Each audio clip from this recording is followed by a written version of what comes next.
Mainit na usapan ngayon sa Senado. Sara Diskaya humarap sa Blue Ribbon Committee dahil sa kontrobersyal na flood control projects. Inamin ni Diskaya na siya and may-ari ng siyam na construction companies. Ang ilan sa mga ito sabay-sabay nagbid sa isang proyekto, isang malinaw na tanong sa patas na kompetisyon. Lalo pang uminit ang usapin nang lumutang ang collection nilang halos 40 luxury cars. Ngayon iniimbestigahan na ng Bureau of Customs ang posibleng undeclared imports at hindi nabayarang buwis. Senator Jinggoy Estrada hiniling ang opisyal na datos. Senator Tito Soto nagtanong kung kailan nagsimula ang proyekto. Senator Marcoleta at Tulfo kinuwestiyon ang etika at conflict of interest. 100,000 ang isang. You will have an overhead of about 10 million per month. Hindi kakayanin ng isang kumpanya yun. So, lilitaw po at lilitaw. Yun po yung tinatanong ni Senator Bato. Sir, continue. Mr. Chair, 58 within 3 years. So hindi lang 10 yan. Survey. It is common knowledge that you own 9 companies, namely St. Gerard, St. Timothy, Alpha and Omega, Elite General Contractor and Development Corporation, St. Matthew, Great Pacific Builders, YPR General Contractor, Amethyst Horizon Builders, and Waymaker OPC. Am I correct? Yes po. Hanggang ngayon, up to now, you own these 9 construction companies?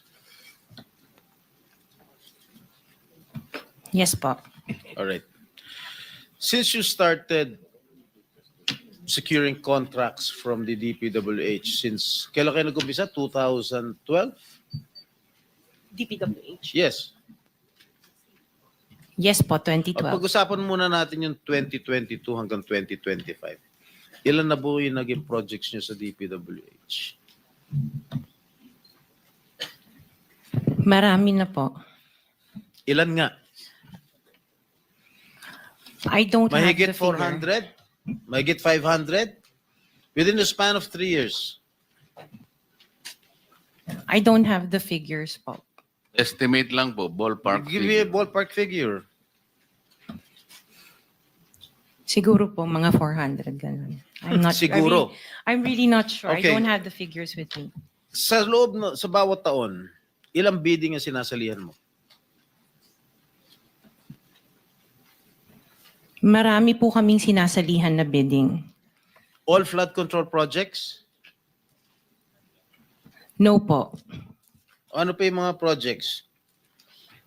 Buildings, kalsada, Nationwide or only in Metro Manila?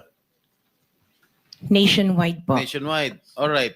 Pero yung bulk ng mga projects na award sa ng DPWH, mostly sa Metro Manila. Am I correct? Hindi po, sa probinsya po. Sa iba-ibang lugar. No, the bulk of your contracts. Here in Metro Manila?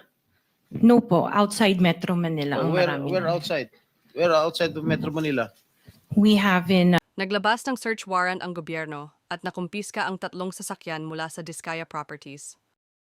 Pasig Mayor Vico Soto, hayagang kinwestiyon ang testimonya ni Diskaya at nanawagan ng agarang aksyon.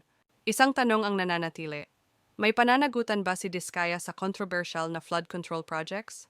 Ang sagot, inaabangan ng buong bayan. Like, share, subscribe now.